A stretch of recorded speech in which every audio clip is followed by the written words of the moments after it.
关注总舵主，啥菜都会煮。辣椒炒肉到底先炒辣椒还是先炒肉呢？很多人第一步就做错了。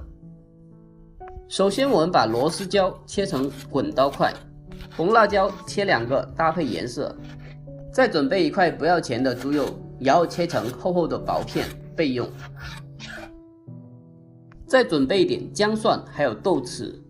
下面开始烹饪，起锅烧油，放入辣椒，我们用小火给它慢慢煎炒至断生，加适量的盐增加它的底味，翻炒至断生后盛出。下面我们重新起锅，热锅凉油，下猪肉，小火慢慢煸炒出猪肉的一个香味。这时候我们下入姜蒜还有豆豉，加适量蚝油提鲜，老抽调色，再加适量的料酒去腥。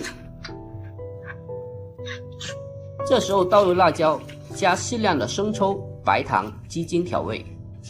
这时候我们改大火翻炒出锅气。我们大火翻炒出锅气之后，把它盛入盘中。